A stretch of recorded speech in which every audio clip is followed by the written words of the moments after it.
Buenas noches y buenos días buenas noches desde España y buenos días, buenas mediodías, ¿no? A Chile. Bienvenidos y bienvenidas a Experiencias en Psicoterapia Breve Estratégica. Hoy estamos un mes más con dos compañeras que tengo el gran gusto y el placer de saludarlas. Hola Edith y Claudia, bienvenidas. Hola, buenos días María, ¿cómo estás? Buenos días Bien. para Latinoamérica, buenas noches para Europa. Sí, buenas Bueno, noches en realidad. sí, es un gusto teneros aquí ¿no? y en este espacio para poder hablar con vosotros y charlar de algo que nos une, ¿no? Y que, como compañeras sobre la terapia breve estratégica. Y si os parece, mientras que los compañeros se van conectando y van poco a poco conectándose desde Instagram, Facebook o incluso LinkedIn, me gustaría para las personas que nos conocen por primera vez presentaros, ¿no? Porque para que puedan saber, ¿no? quiénes sois. Bueno, pues empiezo con Claudia. Las dos compañeras, tanto Edith como Claudia, son las directoras del Instituto Chileno de Terapia Breve Estratégica y viven las dos en Chile. Entonces, como decía, empiezo con Claudia. Claudia Molina es psicóloga con 19 años de experiencia clínica. Además, es especialista en terapia breve estratégica, formada en la sede directa, ¿no? del profesor Nardone en Chile, en Arezzo, y además ha pasado, ¿no? bastantes jornadas en Italia, en Arezzo, bajo la dirección del profesor Nardone.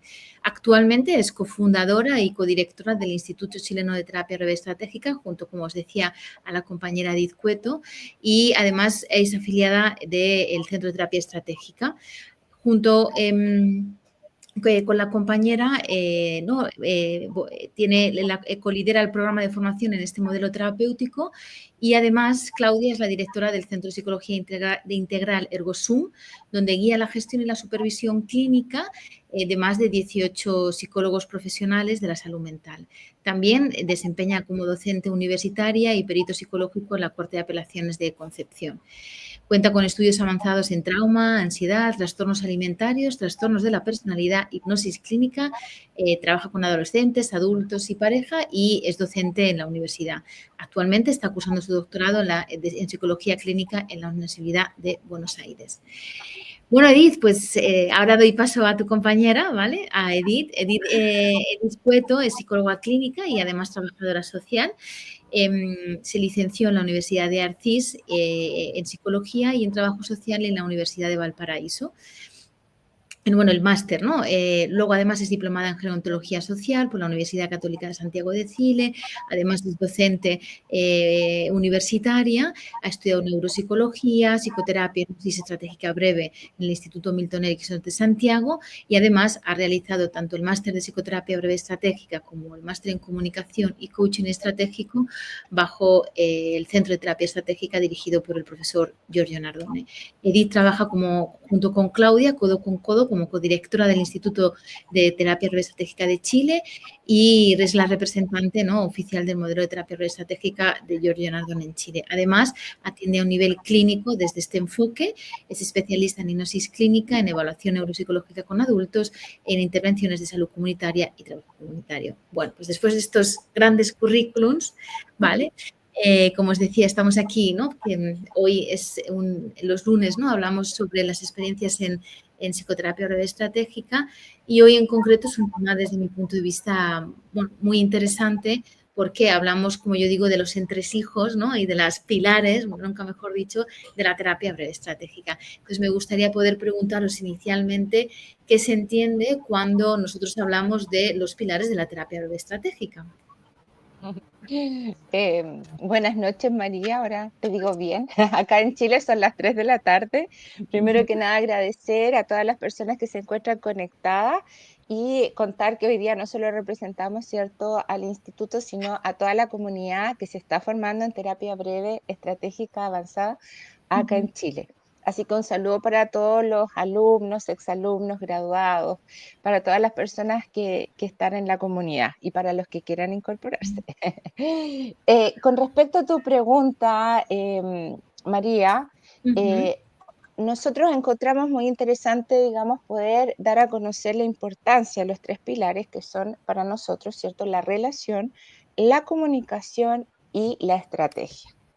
evidentemente, cuando nosotros estamos acá formándonos como psicoterapeutas estratégicos, nosotros lo que intentamos, ¿cierto?, es dar a conocer que estos tres pilares que aparentemente estuvieran separados, no están separados, porque los tres en conjunto funcionan como un sistema dinámico, pero además es un sistema que sin el uno ni el otro no funciona, ¿ya? Y ambos tres son la intervención en sí misma. Bien. Y en este contexto que me dices, ¿no? Que me estás comentando, entiendo que podríamos, por ejemplo, de uno de ellos hablar en concreto, Claudia. ¿Qué se entiende cuando hablamos de la relación terapéutica desde la terapia breve estratégica? Cuando nosotros hablamos de la relación terapéutica, nosotros hablamos de que, por ejemplo, cuando nosotros estamos desde las terapias clásicas, hablamos, ¿cierto?, del vínculo terapéutico, de la alianza terapéutica, que es muy importante para poder generar un resultado. Nosotros como desde la terapia estratégica lo vemos desde un punto de vista que es la relación estratégica es parte y en sí misma parte de la técnica. No solamente es un gesto emocional generar una alianza o tener una empatía. Nosotros consideramos que la relación terapéutica tiene que ser una relación dinámica de acuerdo a la vivencia del paciente, de acuerdo a las lógicas del paciente y de acuerdo a las resistencias que puedan también tener al cambio de los pacientes. Es por eso que la relación terapéutica va a ser escogida igual que una partida de ajedrez, ¿cierto? Con una maniobra. Si yo tengo un paciente, por ejemplo, que requiere de un psicoterapeuta que lo dirija más, vamos a adoptar una posición que nosotros en terapia estratégica le llamamos one up. Si tenemos una persona, por ejemplo, que está en una situación donde necesita de un terapeuta que sea más contenedor, que sea más cercano, ¿cierto? Que esté tratando de sintonizar emocionalmente en una situación de vulnerabilidad, vamos a estar en una posición más one down.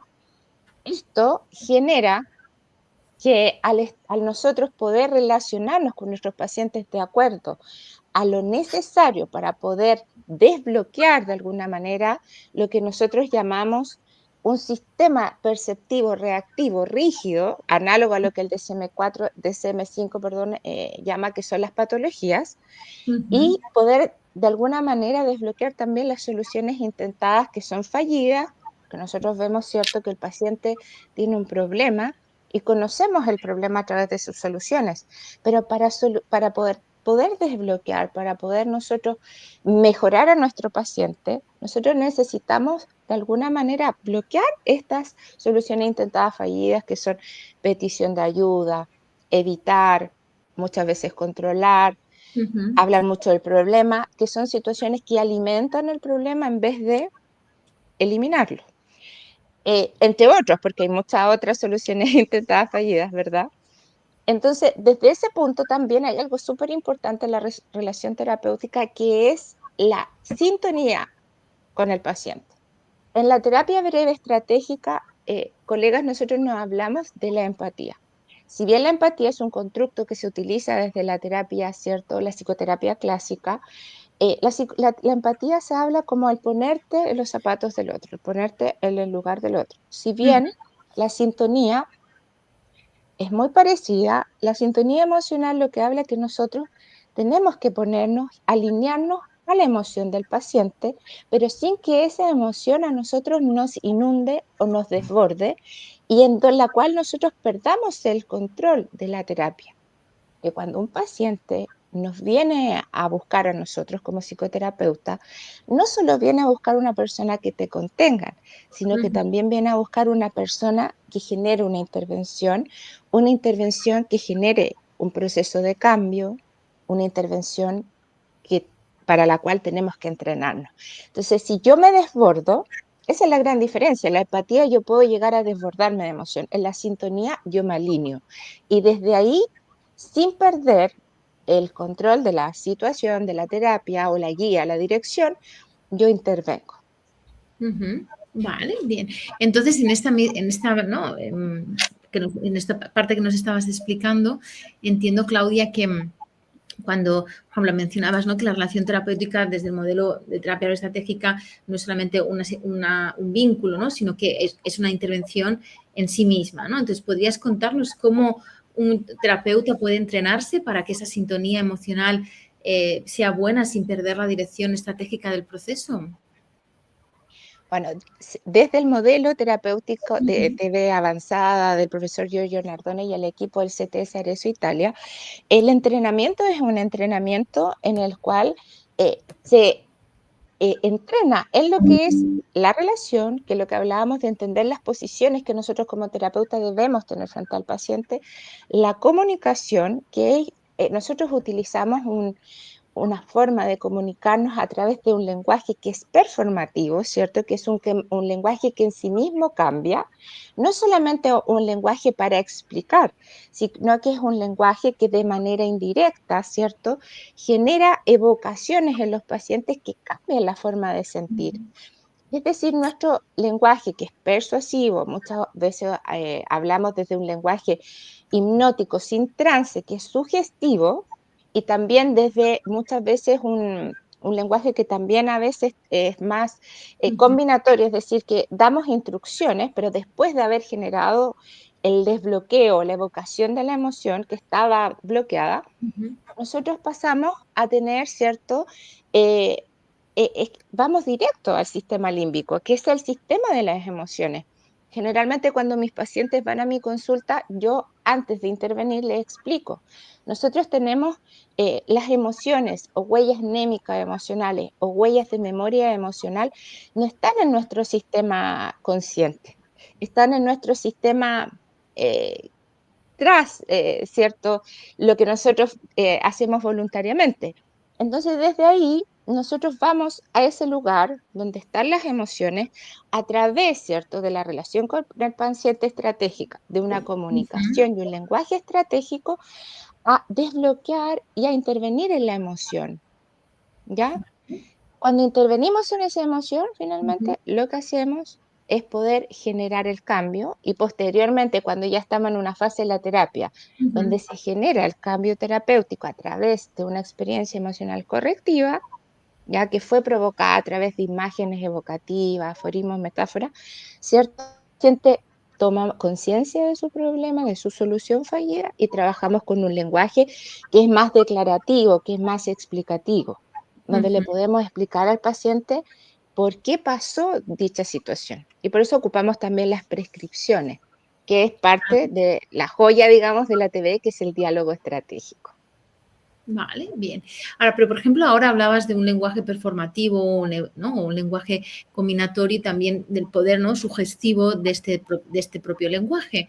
Entonces, ¿podrías, por favor, explicarnos cómo estos tipos de lenguaje se utilizan estratégicamente dentro de la TBE para generar estos cambios en pacientes?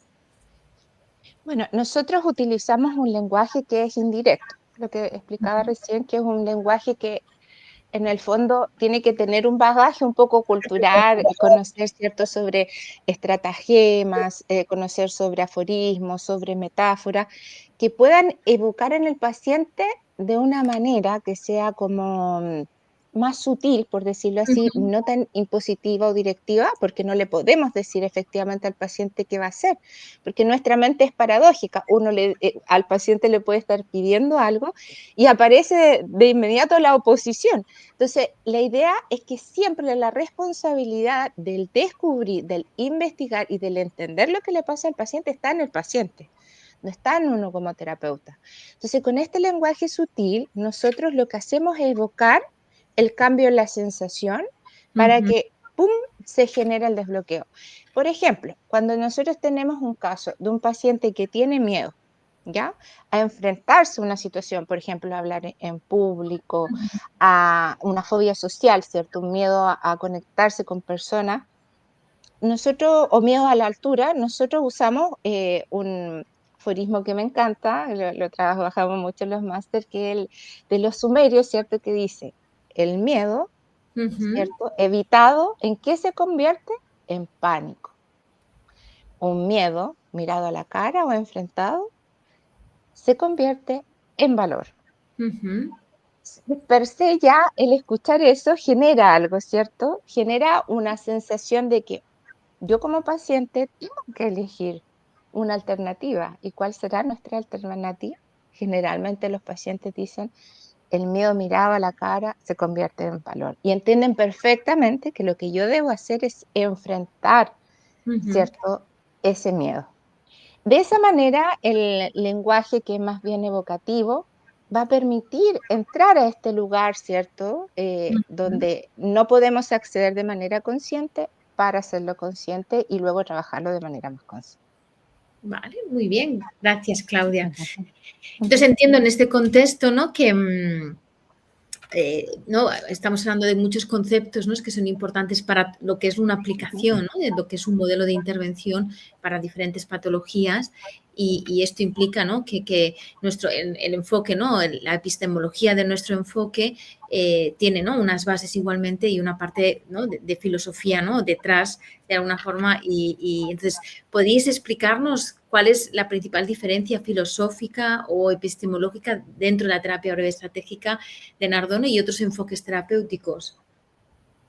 Bueno, efectivamente, el enfoque de TBE se basa, es cierto, en una filosofía que es constructivista, ¿cierto? Que está basada también en el modelo sistémico inicialmente, pero también la diferencia más importante que tiene es que nosotros no nos enfocamos en la causa de los problemas, sino que nosotros nos enfocamos en el presente, en qué es lo que está manteniendo el problema en esta situación. Ujú, Y al intervenir en lo que está interviniendo en el problema, nosotros logramos la mejoría. Esa ujú. es la diferencia más importante en este caso, María. Vale, gracias, Claudia. Y en tu caso, Edith, ¿tendrías alguna aportación más para, ¿no? En el sentido de qué diferencias podría haber desde tu punto de vista? Gracias, María. Bueno, sin lugar a duda, ¿no es cierto? El texto El arte de la estratagema es un aporte valiosísimo para dar alguna respuesta a esta pregunta.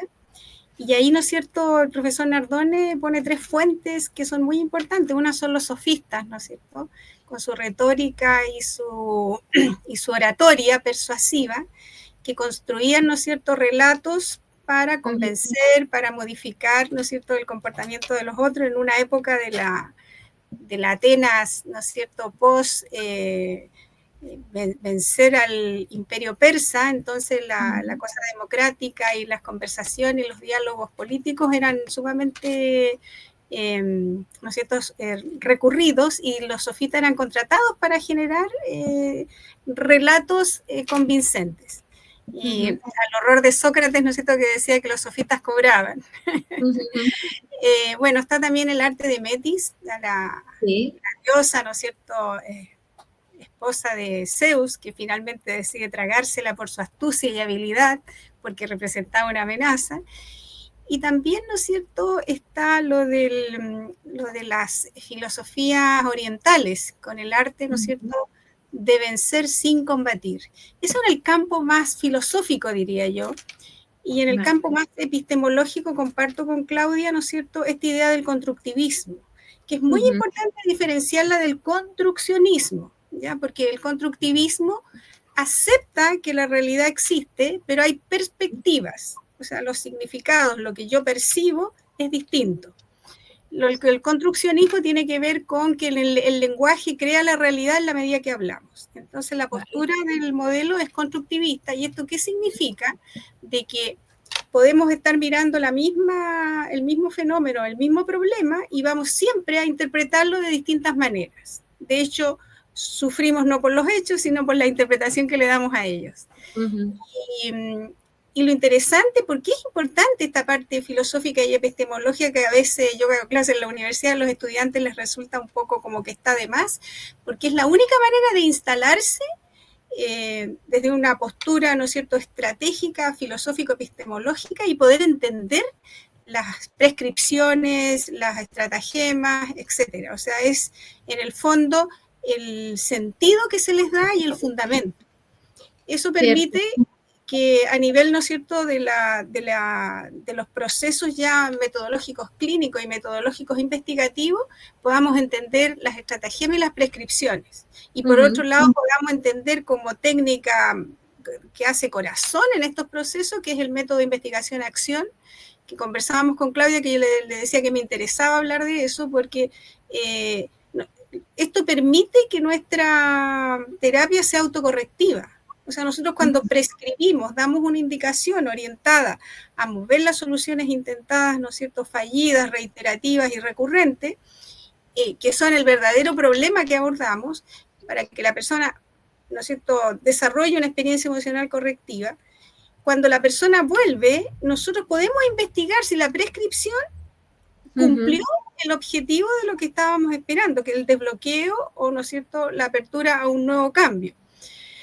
Y cuando nosotros medimos el efecto o valoramos el efecto, podemos efectivamente saber si nuestra orientación corresponde al cambio que en la terapia el sujeto necesita. Y podemos corregir sucesivamente y adaptando como traje a la medida, como decía Milton Erickson, la terapia que nosotros aportamos. Ahora, siempre la persona trae información. Por ejemplo, yo di mal la prescripción, que la comunicación, la relación no fue acorde a lo que el problema necesitaba, y entonces permite, con esa información, poder comprender mucho mejor cuáles son las mejores formas de abordarlo en un segundo momento. Entonces estamos permanentemente desarrollando esta investigación. Yo estaba leyendo sobre el paracetamol, yo no sé si ustedes saben, pero el paracetamol, que es un analgésico antipirético, se sabe que tiene un efecto en el sistema nervioso central, en el sistema neurológico, pero no se sabe el mecanismo. Y a nosotros a veces nos ocurre lo mismo. O sea, sabemos, ¿no es cierto?, por el efecto que la persona va desarrollando la experiencia emocional correctiva y va haciendo los procesos de cambio, sin explicarlo por qué. Porque cuando nosotros nos vamos al porqué, nos vamos inmediatamente del presente hacia el pasado. Y además el pasado es multicausal, interpretativo, ¿no es cierto? La memoria sesga toda información del pasado y por lo tanto, ¿no es cierto?, no nos aporta demasiado. Yo siempre pongo este ejemplo, porque yo hago clase en odontología, no en psicología, y trabajando con los odontólogos especializados en los trastornos temporomandibulares, trabajan el dolor por el bruxismo, ¿no es cierto?, que el dolor temporomandibular. Y entonces, ¿qué ocurre cuando uno les pregunta cómo abordan el dolor? Ellos se van a la causa. O sea, por ejemplo, estrés, exceso de trabajo, ¿no es cierto?, no duerme bien, entonces dan técnicas de respiración, técnicas de tratamiento del estrés, y el efecto que tienen ¿no es cierto?, es de muy corto plazo, el efecto de cambio. En cambio, lo que estamos aplicando es que, bajo la lógica y el modelo del profesor, es centrarnos en el dolor y medirlo cada 2 horas, en una escala de 1 a 10. Y entonces, muy interesante, porque la persona descubre que el dolor no dura todo el día, que son algunas horas del día, que la intensidad varía, y cuando entonces de un tremendo problema se convierte en un problema totalmente abordable. Entonces, la importancia... Por eso que el tema epistemológico y filosófico es tan importante, porque cuando uno hace una intervención así, sabe desde dónde la hace. Eso es lo que lo potente de manejar, ¿no es cierto?, lo que significa los fundamentos y las metodologías. Bien. Ahora, entonces, Edith, en esta línea, entiendo que cuando hablamos de la estrategia, parece que, ¿no?, como mencionas, que es un concepto central, ¿no?, en el modelo. Entonces, ¿cómo se define el rol del terapeuta como estratégico y cuál sería el proceso para diseñar estas intervenciones estratégicas efectivas? Bueno, un diseño efectivo desde el punto de vista estratégico, primero que nada es la definición del problema. O sea, la definición del problema. Y esto no es baladí, porque puede parecer, porque cuando uno hace metodología de la investigación, yo hago metodología de la investigación cualitativa, ¿no es cierto?, cuando el estudiante define el problema, que a veces es más tema que problema, entonces, ¿qué ocurre? Que el paciente llega con un diagnóstico que se lo ha dado otro profesional o con un autodiagnóstico, ¿no es cierto?, y hace una definición a priori de lo que tiene. Pero no necesariamente esa definición es la que constituye el problema. ¿Y cómo lo verificamos? ¿No es cierto? Cuando hacemos el diálogo estratégico. Cuando le preguntamos, ¿no es cierto? Dígame concretamente, cuando usted me dice que está depresivo, cuándo, en qué momento del día se siente depresivo, cómo se da cuenta, etcétera. Y entonces uno llega a descubrir el punto crítico sobre el que hay que intervenir y ver qué soluciones la persona ha intentado. Entonces la definición del problema y de las soluciones intentadas es ancla, o sea, es clave. Y después la definición de un objetivo operativo. Un objetivo operativo que nos lleve siempre hacia el cambio. Sin lugar a duda, mantener, ¿no es cierto?, este diálogo estratégico y esta persuasión constante, porque, como decía, bueno, se le otorga el mérito a Hernán Cortés, el profesor lo pone que es Alejandro Magno, esto de quemar las naves, ¿ya? Nos orientamos sí o sí hacia el cambio. Entonces nos podemos demorar más o menos, pero la idea es quemar las naves para que el cambio opere. Y para eso significa tener este proceso de diálogo estratégico y esta forma persuasiva con una relación, ¿no es cierto? Que como decía Claudia, no es una relación afectiva en el sentido meramente afectiva, sino que es una relación sintónica que permite ponernos en la realidad de cómo el paciente percibe, o el sujeto con el que estamos trabajando, incluso los grupos, perciben el problema o perciben lo que les ocurre. Ese es clave.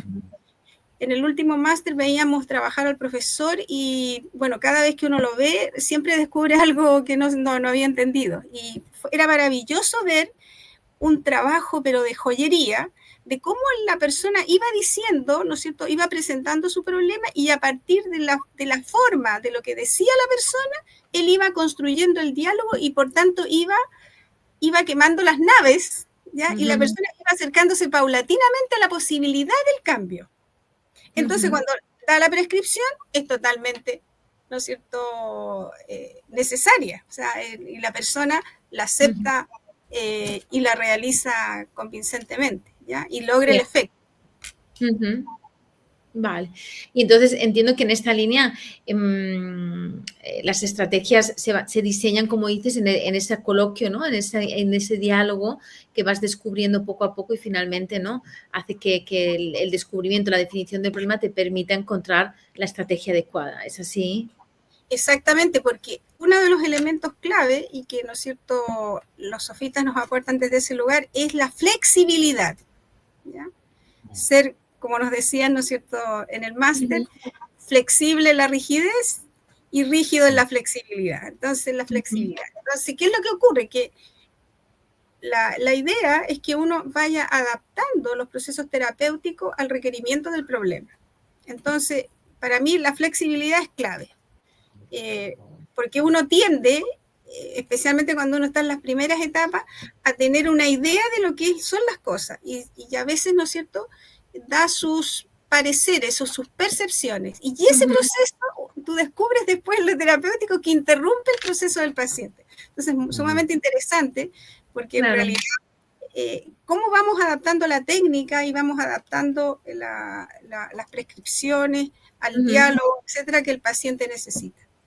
Y bueno, los pacientes a uno le dicen que es impresionantemente rápido, ¿no es cierto?, todo cómo funciona. Es que, o sea, que uno desbloquea la segunda, tercera sesión, es una cosa que hay que verlo, ¿ya? Hasta que yo les decíamos a los colegas que están iniciando el máster, de que pareciera como que mucho entusiasmo, pero yo le digo, cuando ustedes lo vean y cuando la gente les devuelva, me decía un paciente, que estoy preparando para dar su tercer examen de Derecho, me decía, si yo hubiese hecho esto, me dijo, en la segunda posibilidad de examen, yo ya sería abogado, me decía. O sea, ¿cómo tanto avance en tan poco tiempo? Entonces, es una cosa que hay que verla y vivenciarla. Bien. Vale. Ahora, entiendo, ¿no?, que las tres, ¿no?, me habéis hablado de la estrategia, ahora Edith, de la relación y de la comunicación, y Claudia empezaba, en cierta manera, ¿no?, comentándonos que ambas crean un propio sistema, ¿no?, y están interrelacionadas, ¿no? Entonces, ¿de qué manera ellas se interrelacionan en un contexto, ¿no?, terapéutico? Contestarme cada una, ¿no?, si queréis, en una misma sesión terapéutica, de qué manera ambas, ¿no?, se coordinan para crear este propio sistema. Bueno, en general es súper importante identificar que desde la terapia estratégica hay fases de la terapia. Ya nosotros comenzamos con la fase número 1, que es como empezar el juego, ¿cierto? En donde ya podemos hacer también intervención y también después pasamos etapas de desbloqueo, de Ujú, consolidación y cierre, ¿ya? Que además la fase de consolidación es una fase propia también de la TDE estratégica avanzada del profesor Giorgio Nardone, que la diferencia de otras terapias breves. Entonces, nosotros cuando trabajamos en esa fase, vamos haciendo combinación de tipo de lenguajes, de tipo de relación, de acuerdo a los tipos de resistencia de ujú, los pacientes. Inicialmente vamos a ocupar un lenguaje quizás un poco más persuasivo, más hipnótico. Cuando ya vamos llegando a esta fase de consolidación, vamos ocupando ya un lenguaje más explicativo, porque ujú, ya logramos, ¿cierto?, desbloquear en el paciente las soluciones intentadas fallidas e instalar de alguna manera los descubrimientos del paciente de sus soluciones intentadas funcionales. Entonces, si nosotros fallamos en alguno de esos tres pilares, difícilmente vamos a poder llegar a ese cambio. Ahora es súper interesante comentarle a los colegas que a veces pasa, que nos equivocamos, ¿ya? O porque no logramos establecer la relación adecuada, no logramos identificar bien las resistencias del paciente, o en ocasiones, ¿cierto? El paciente podía venir con una idea preconcebida. Entonces, desde ese punto de vista, por eso es la importancia que nosotros damos énfasis con Edith desde el Instituto Chileno de TV de la especialización. En nosotros creemos que el entrenamiento de un psicólogo es algo muy importante porque entendiendo que las tres interaccionan en sí mismas, ujú. podemos llegar a la mejoría de los pacientes. Hay como una imagen a mí que se me viene a la cabeza que realmente no la tengo preparada, pero es como cuando uno quiere aprender a tocar algún instrumento. Por ejemplo, yo quiero aprender a tocar violín. No saco nada con solamente querer aprender a tocar y tener el instrumento y tomarlo y empezar a tocar.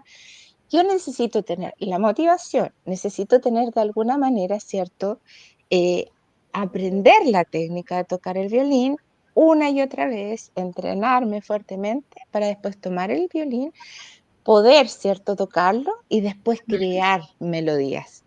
Eso es lo que hacemos nosotros con los tres pilares de la comunicación, o sea, los tres pilares de la TV, que es la relación, la comunicación y la técnica.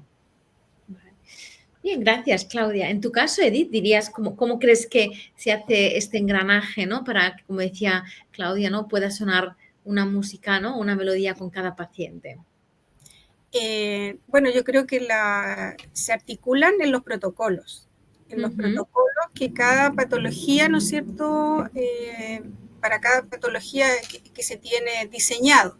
Y estos ujú, protocolos, ¿no es cierto?, incluyen las fases de la terapia, incluyen, ¿no es cierto?, las características propias de las soluciones intentadas de esa patología o de ese problema clínico. Y ujú, entonces el protocolo lo va uno direccionando. Y entonces ahí está, dijéramos, es como la columna vertebral, ya es la columna vertebral sobre la que se monta el resto del cuerpo, porque cuando ujú, uno va avanzando en el protocolo, pero va incorporando una comunicación persuasiva, una comunicación, ¿no es cierto?, estratégica y, y una relación que es cercana pero sintónica. Eso significa que yo no estoy intentando, ¿no es cierto?, todo el rato sí, saber cómo ver el problema. Entonces, la técnica que viene a ser, ¿no es cierto?, el protocolo con toda la, ¿no ujú, es cierto?, eh, las estratagemas, las prescripciones, el diálogo estratégico, ahí, ¿no es cierto?, para mí ese es el punto crítico. Entonces, por lo tanto, manejar los protocolos, conocerlos y como los grandes maestros que aprenden, pero cuando están ujú, frente a su paciente lo olvidan todo, porque opera de manera, ¿no es cierto?, automática y uno va ujú. rápidamente adaptando y eso supone que uno como terapeuta no solamente va desarrollando sus herramientas al interior de la clínica.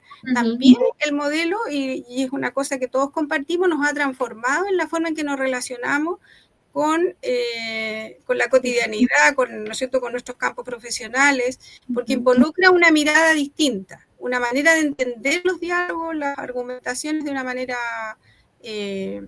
distinta a lo que veníamos haciendo y lo que es la formación universitaria, porque la formación universitaria, ¿no es cierto?, cae de la lógica ordinaria, de la lógica aristotélica. Nosotros estamos trabajando con una lógica de la, ¿no es cierto?, no ordinaria, o todo lo que viene de Newton da Costa, ¿no es cierto?, que son las lógicas paraconsistentes, ¿no es cierto?, que tienen argumentos donde hay elementos contradictorios. Bueno, Newton da Costa murió el año pasado, en un momento dado, ¿no es cierto?, el profesor, él fue un matemático brasileño, y entonces le llama la atención a Newton da Costa cómo el profesor desde otro lugar llegó, ¿no es cierto?, al tema de la paradoja y de la contradicción, ¿no es cierto?, lo mismo que a nivel de la física ocurre, ¿ya? Cierto. Vale. Bueno, bien, entonces, ahora si os parece, pasamos a las preguntas del público que nos estén viendo o escuchando desde los diferentes canales que tenemos, para poder profundizar un poquito más, ¿no?, en este argumento tan interesante, ¿no?, para las personas que quieran conocer bien, ¿no?, como yo digo, los entresijos, ¿no?, de la terapia breve estratégica, que no es magia, sino que, ¿no?, es más, hay técnica y magia al mismo tiempo, ¿no?, pero tiene, ¿no?, toda su parte, ¿no?, de alguna forma de constructo importantísimo, ¿no?, y para poder trabajarlo bien. Ahora, entonces, la primera pregunta es de Ana, y ella os quiere preguntar, ¿cómo existe una comunicación y una relación diferente para cada protocolo?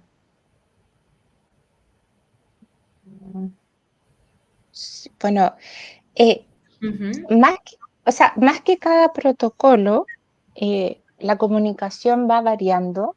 Primero, como decía Edith, ¿cierto?, de acuerdo a varias situaciones, porque nosotros vamos a depender de qué tipo de paciente se pone frente a nosotros. Acordarnos, ¿cierto?, que la terapia breve estratégica no es lineal, es circular y dinámica, y se va reinventando en la medida que pasa el proceso. Entonces, nosotros podemos ver a lo mejor un paciente que viene con más consciente, y a lo mejor podemos utilizar un lenguaje del protocolo de la prescripción de manera mucho más directiva, en una posición one up, donde el paciente va a aceptar e incorporar fácilmente nuestra prescripción, porque al ser colaborador viene con la predisposición a mejorar. Pero si nosotros tenemos un paciente a lo mejor que no es un paciente tan colaborador, o es un paciente que quiere colaborar y no puede, entonces tenemos que entrar en una posición más one down, y que es una posición donde tengamos que trabajar con más imágenes evocativas, más reestructuraciones cognitivas, para que de manera indirecta poder provocar el cambio. Vale, bien. Claro, yo quisiera agregar, ¿no es cierto?, que depende bastante, primero, del sistema perceptivo reactivo, que es la persona que porta el problema, ¿no es cierto?, presente. Y además de las resistencias, que las resistencias acá no están entendidas como el psicoanálisis como algo negativo, ¿no es cierto?, que reprime, sino que acá está entendido como una forma en que la retroalimentación del sistema lo que busca es la mantención de este sistema y de su equilibrio. Entonces, la resistencia y el sistema perceptivo reactivo, para mí, son los elementos clave que me van a permitir saber qué tipo de relación tengo que articular. Recuerdo el caso, ¿no es cierto?, de un paciente, era en una terapia de pareja, un tipo, ¿no es cierto?, con doctorado, postdoctorado. Entonces hicimos una primera entrada, me contaron más o menos cuál era el problema, lo que hacemos tradicionalmente. Entonces me mira así, sobándose la pera, y me dice el mentón, y me dice, yo creo, me dice, que esto no va a resultar. Entonces le digo yo, tienes toda la razón, necesitamos a alguien que evalúe esto, y parece que tú eres la persona indicada. Entonces le dije, ¿qué te parece que tú te dediques dentro del proceso a evaluar los avances o no avances, y en un momento dado, ¿no es cierto?, decidimos en conjunto si esto tiene sentido o no? Bueno, fue muy divertido porque él acepta la terapia y finalmente trabajamos. Entonces, claro, una persona obsesiva, ¿no es cierto?, un sistema perceptivo reactivo muy obsesivo, controlador, hipercontrolador, y, ¿no es cierto?, y un opositor. Entonces, frente a eso, uno va articulando las dinámicas de la relación. Para mí eso es como clave. Vale. Y es bien interesante, Edith, bueno, y María, el tema de, sobre todo, de cómo uno puede tener esta relación con los pacientes, porque en el fondo no es que la resistencia, como decía bien Edith, en el psicoanálisis uno lo pone como un impedimento, como un obstáculo del vínculo, de lo que se llama alianza terapéutica. Nosotros la resistencia la ocupamos a nuestro favor, de manera técnica. Por lo tanto, a nosotros como terapeuta es un factor súper protector para el autocuidado, porque no nos quedamos con la negatividad, por ejemplo, de encontrar un paciente desafiante. Nosotros encontramos al paciente desafiante, al paciente que es crítico o a lo mejor que viene en un contexto a atenderse involuntario, como por ejemplo puede pasar con adolescentes que los padres lo obligan a venir, o pacientes en contexto involuntario como son cuando los envían de tribunales de familia, por ejemplo. Nos encontramos ahí con un paciente que es sumamente resistente al cambio, pero nosotros no nos quedamos con esa sensación de que es un paciente difícil, nos quedamos con la sensación que es un paciente que necesita una posición relacional, un estilo comunicacional técnico adecuado a ese paciente. ¿Te fijas? Es una diferencia importante, porque también para nosotros en nuestro autocuidado como terapeuta nos permite sintonizar, y quizás esa también es la diferencia con lo otro que hablábamos, de no llevarnos quizás esa carga y esa transferencia que le llaman el psicoanálisis negativa con nosotros mismos. ¿Te fijas? Bien. Muy bien, chicas, gracias.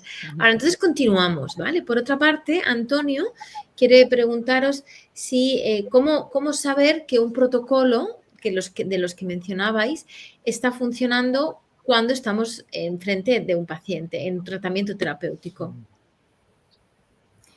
Bueno, desde mi punto de vista, es a través de los efectos. Cuando nosotros hacemos una prescripción, por ejemplo, la peor fantasía, y recordar siempre que la prescripción tiene que ver, ¿no es cierto?, con la lógica de las soluciones implementadas. Hay una lógica del problema, una lógica de la solución, y por lo tanto la prescripción tiene que ser coherente con eso. Cuando, ¿no es cierto?, la prescripción y la forma de darla es coherente, se esperan ciertos efectos. Voy a poner el caso. Le damos la peor fantasía, la persona la realiza. Entonces, ¿qué efecto tuvo? La primera pregunta que se le hace es ahí. Primero, ¿cómo lo hizo? Y después, ¿qué efecto tuvo? Y la persona, me he sentido muy bien. Yo realmente sentí que el primer momento fue fuerte, pero después, paulatinamente, ya incluso me sobraba tiempo. Es entonces un efecto que estamos, ¿no es cierto?, que la experiencia emocional correctiva se da. Puede ocurrir que a veces la hacen 2 días, 3 días, y dicen, no, sabe que la hice 3 días y después cada vez que pensaba en hacerla, no. Bueno, ¿y cómo se sintió? No, estaba muy bien. Entonces, el efecto tiene que ver con, no con que la prescripción la hagan o no la hagan. Yo siempre pienso que no es una tarea de colegio, ¿ya?, que tienen que traerla cumplida. Tiene que ver, de alguna manera, el compromiso con el que la hacen y la forma en que, ¿no es cierto?, en que la asumen, y el efecto que tiene sobre ellos en términos de su mejoría o del cambio. Entonces, ese es como el punto crítico.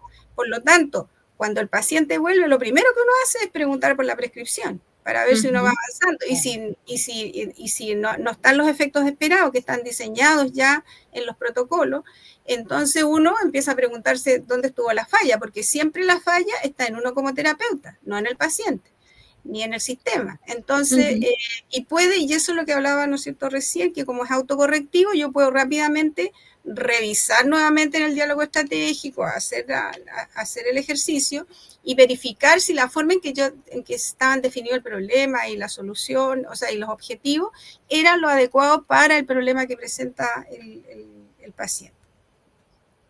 Y a veces también uno puede pasar como terapeuta, sobre todo cuando recién se está entrenando, que no encuentre claramente el sistema reactivo del paciente, el perceptivo reactivo del paciente. Y cuando nosotros, por ejemplo, aplicamos una técnica o una prescripción y nos damos cuenta que los efectos no son quizás lo esperado, también podemos hacer una revisión autocorrectiva que, como dice Edith, que nos dé cuenta si está bien diagnosticado el sistema perceptivo reactivo del paciente, porque si nosotros damos una prescripción para una persona que, por ejemplo, es fóbica, es muy distinto a la prescripción que le vamos a dar a una persona que es obsesiva controladora. Cierto. Bien. Y además que hay otra cosa que es importante, María, disculpa, es que a veces ocurre, ¿no es cierto?, que uno resuelve el problema como la punta del iceberg. Yo siempre me acuerdo el caso que presentó el profesor, ¿no es cierto?, sobre un paciente que tenía miedo a volar, se hicieron todos los protocolos, voló bien, todo muy bien, y al poco tiempo llega y le había dado nuevamente, ¿no es cierto?, una crisis, un episodio, un evento, y entonces iba pasando por una vía elevada. Entonces el problema no era miedo a volar, era miedo a la altura. Entonces, eso significa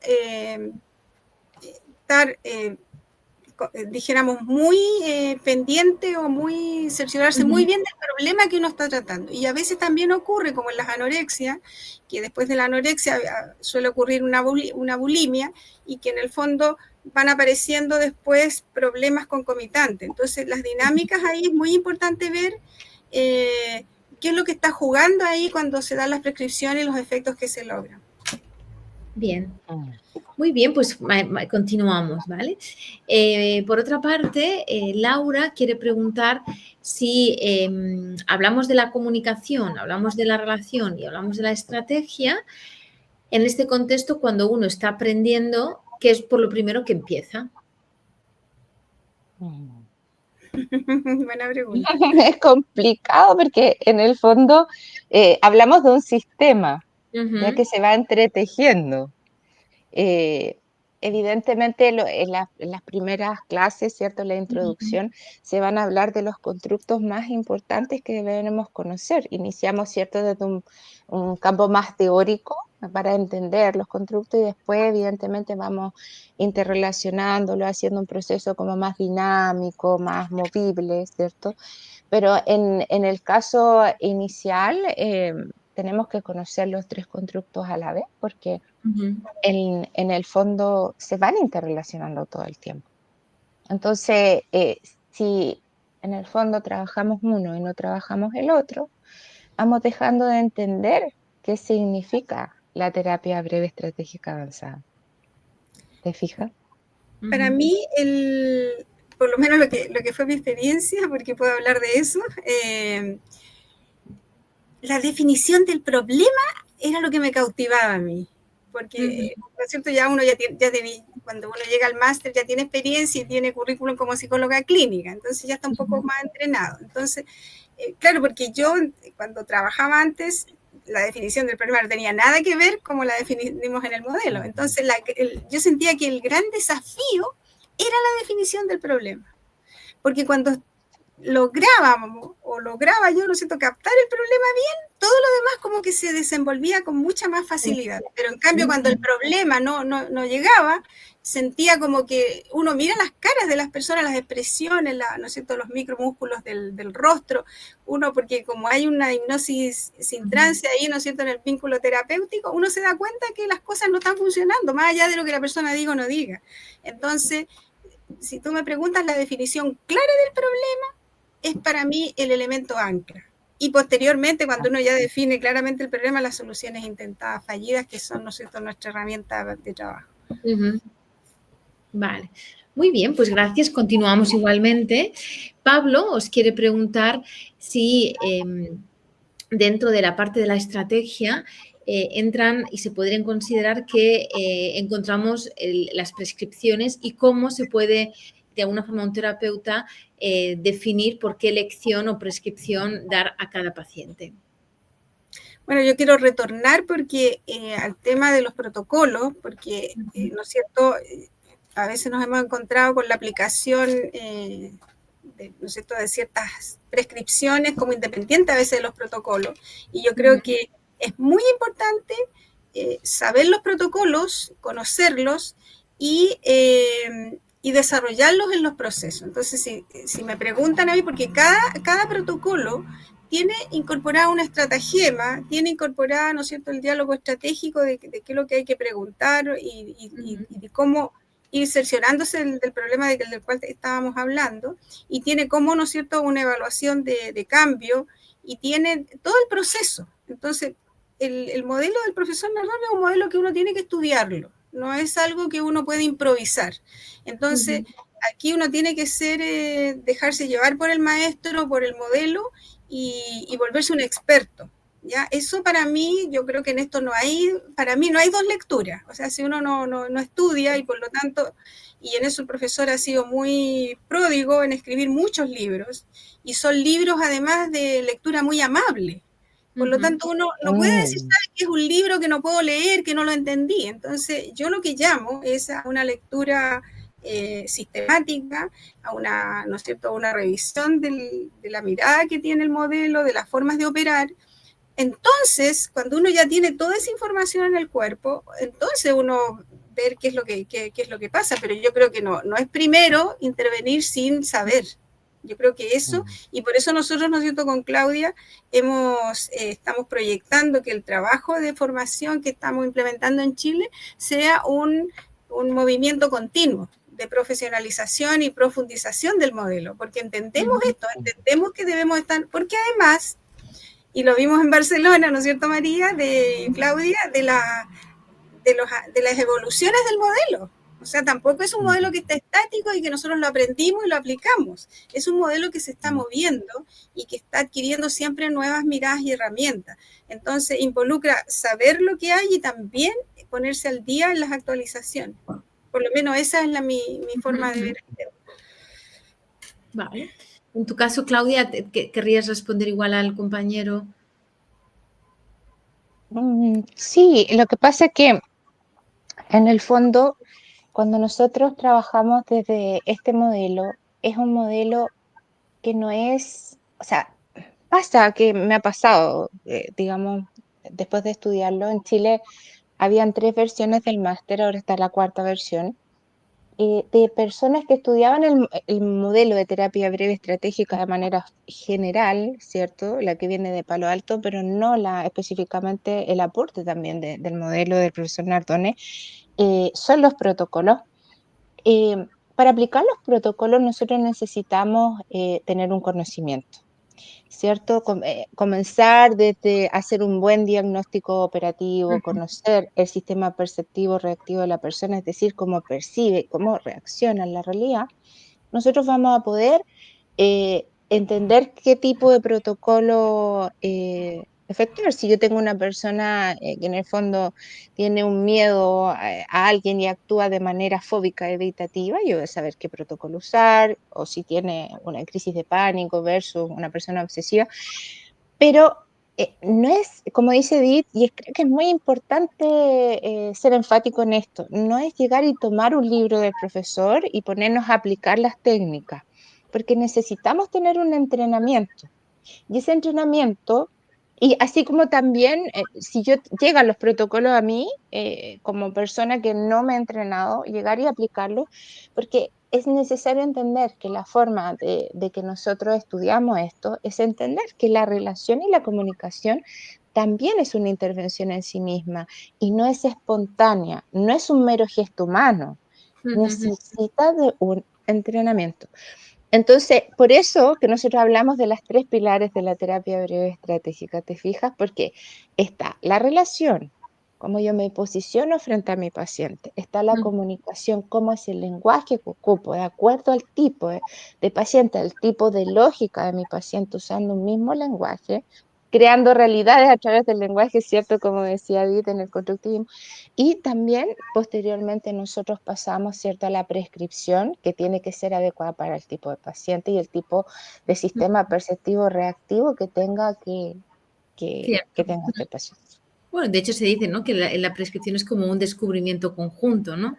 Que es como la guinda, ¿no?, del pastel que se descubre, ¿no? Entre el terapeuta descubre en función, ¿no?, de la problemática del paciente. Vale.